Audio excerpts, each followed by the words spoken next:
Okay, so we're going to do 19.13 and 14. So they're basically the same problem.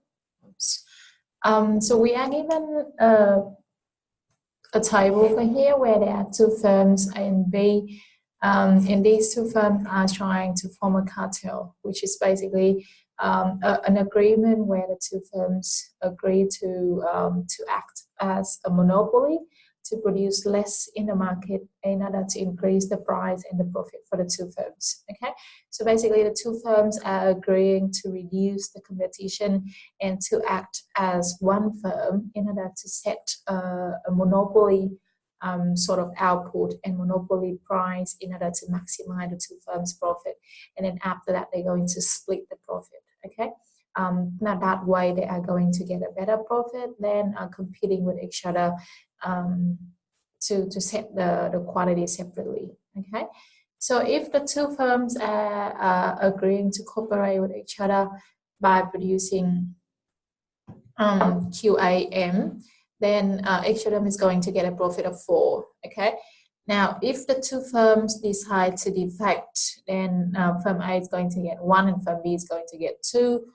Now, if one firm is cooperating, however, the other firm is defecting, then it's going to get the highest profit. So, for example, if they agree to produce, to reduce the level of output that they are going to produce, so for example, they say, okay, each of us is going to produce 3 units of output, and that is going to maximize the total output, the total profit in the economy, and that is going to be the monopoly profit. And after that, we're going to split the profit into 2. Okay. Now, if one firm is sticking to producing 3 units of output, the other firm is going to have a tendency of increasing the level of production in order to get a higher profit. And so the best response for a firm is basically to increase the output instead of sticking to producing 3 units of output as what they agreed before. Their best response is to produce more in order to get a higher profit. Okay, so basically they take advantage of the fact that the other firm is producing less. By sticking to the agreement, then I have a chance to increase my output in order to get more profit. Okay, so if one firm is defecting while the other firm is cooperating, in this case, the firm whose defect is going to get 5, and firm B who is cooperating is going to get 2. Okay, with the last cell over here where firm A is cooperating, while firm B decides to defect, firm B is going to get 5 and firm A is going to get 1. Okay, so as you can see, 5 is bigger than 4. All right, so if one firm is cooperating while the other firm decides to defect, it's going to get a higher profit than sticking to being cooperating okay, with the other firm. So 19.13 is asking you to demonstrate that there is a single weakly dominant equilibrium in the 2 players, 2 action game in the table over here. So what is the equilibrium over here? Again, this is just basically trying to find a Nash equilibrium where we try to find the optimal strategy for each of the player given the strategy chosen by the other one. Okay, so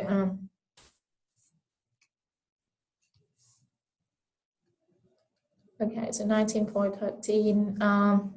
So as you can see over here, we try to find the optimal strategy for each of the player. Okay, so I got optimal strategy.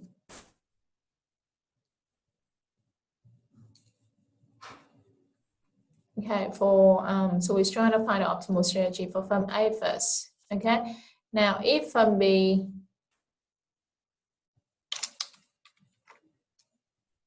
decide to defect, what is going to be the optimal strategy for firm A? So we are looking at the first column over here where firm B is defecting. So firm A, by choosing to defect as well, firm A is going to get 1, and by choosing to cooperate firm A is going to get 1 as well. Okay, so firm A is basically indifferent between defecting or cooperating if firm B decides to defect. Okay, so firm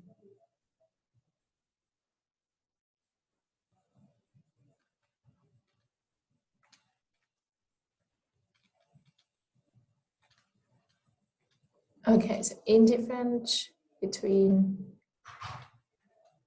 defect and cooperate. Okay, because either way the firm is going to get 1. All right, so I'll put 1 star over here on top and another star over here on top of this as well, because these two are equally optimal. Okay, so a second case where firm B decides to cooperate, what is going to be the optimal strategy for firm A? So we're looking at the second column over here, where firm A by defecting is going to get 5, and by cooperating is going to get 4. So defecting is going to be the optimal strategy for firm A. Okay, so in this case, firm A is going to defect.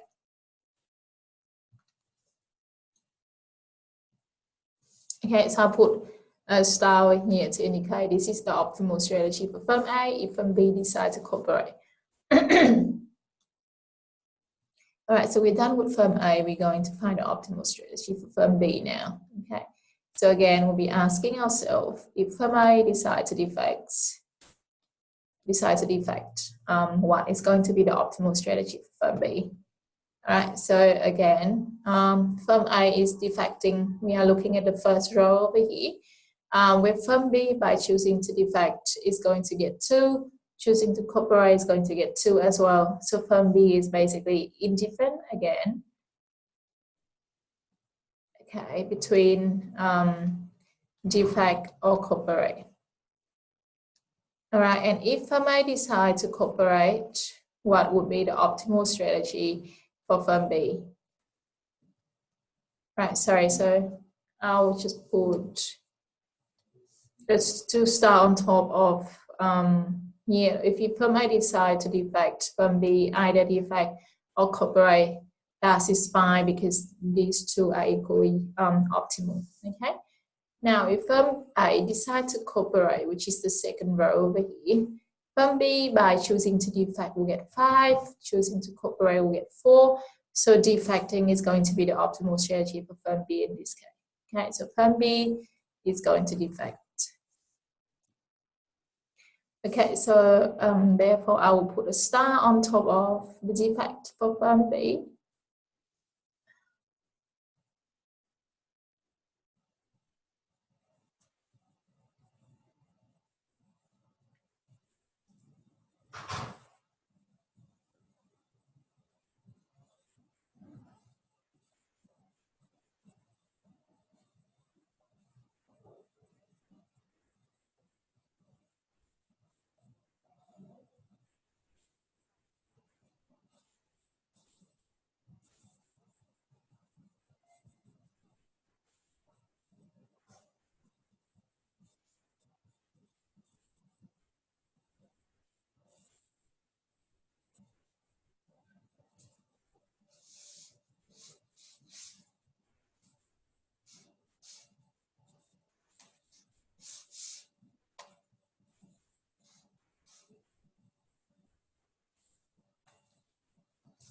Okay, so so as you can see from here, we have 3 Nash equilibria. Okay.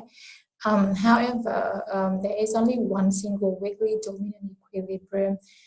So as you can see from here, firm A is indifferent between defecting or cooperating if firm B decides to defect. And firm A is choosing to defect if firm B decides to cooperate. So as you can see, defecting is a weakly dominant strategy for firm A. Okay, so I'll say defect is weakly dominant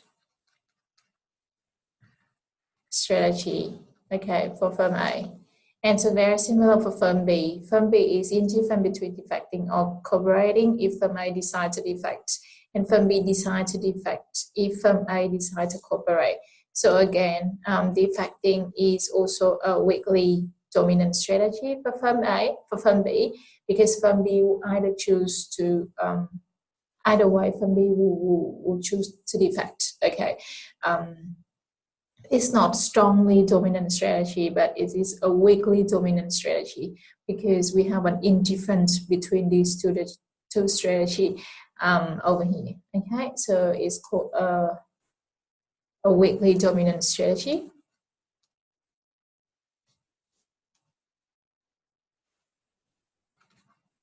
Okay, for firm B. And so that for out these three Nash equilibria, the weakly dominant equilibrium is basically the defect and defect over here, because defecting is a weakly dominant strategy for both the firms. Okay, so therefore, all right, so the weakly dominant strategy equilibrium.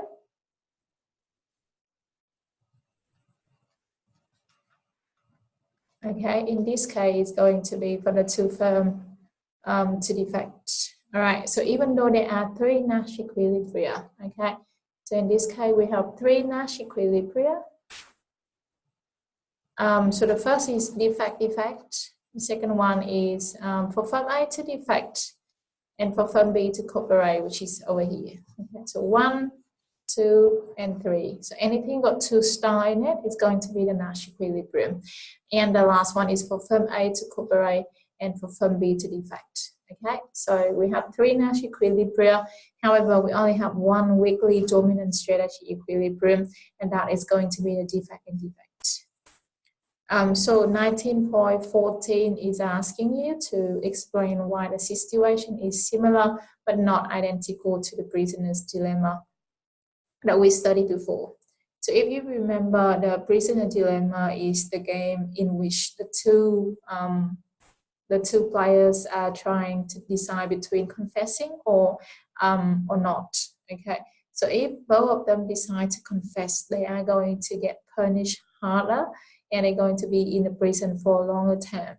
If both of them decide to cooperate and not to confess, then they are going to get a better punishment, which is basically a shorter term in the prison. However, both of them are having a tendency or a dominant strategy of confessing, and so they will end up confessing in the equilibrium. Okay, so that is the prisoner dilemma game.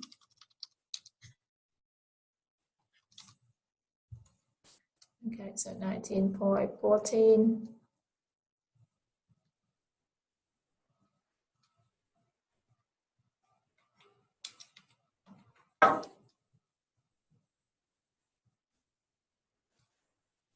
Okay, so is the game in which each of the player has a strongly dominant strategy. Okay, of confessing. So that is basically the same as deflecting in this case. Okay, so even though, and so therefore the dominant strategy equilibrium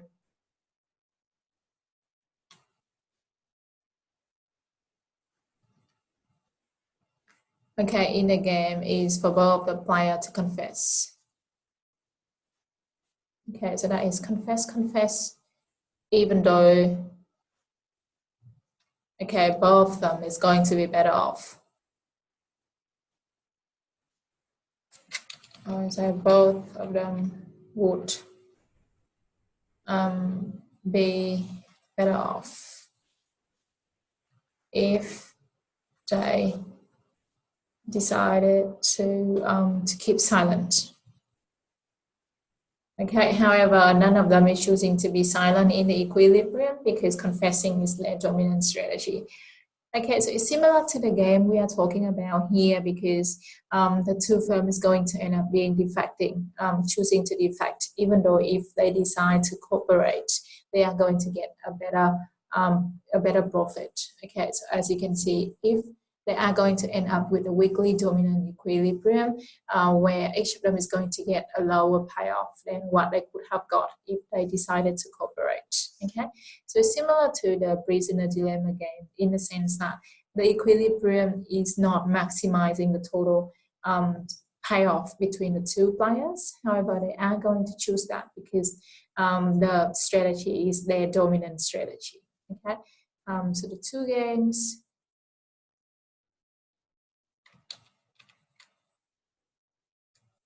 Okay, similar.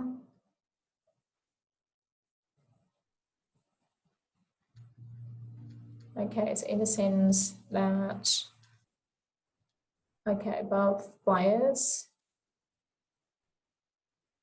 okay, would have been better off.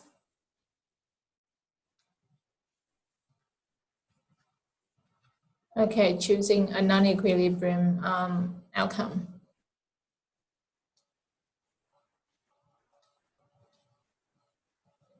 Okay, but they end up choosing the worst outcome in equilibrium. Okay, choosing their dominant strategy.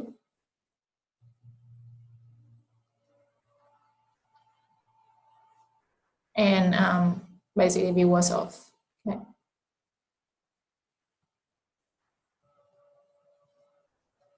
Right. So, however, the two games are different in the sense that the game we're having in this exercise is having three Nash equilibria, while the prisoner dilemma is only having one Nash equilibrium. Okay. So sorry. The difference between the two games is this game over here. Okay, has three Nash equilibria. Why the prisoner dilemma game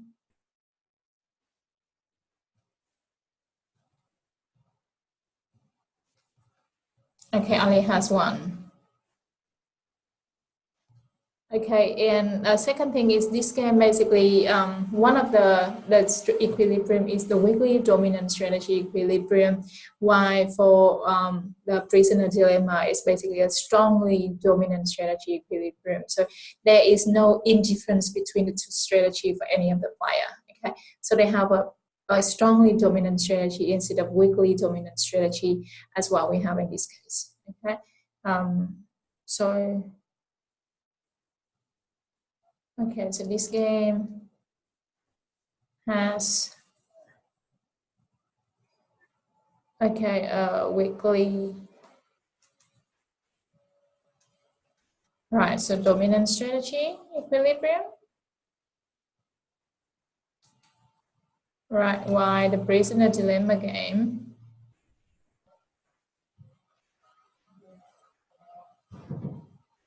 Okay, has a strongly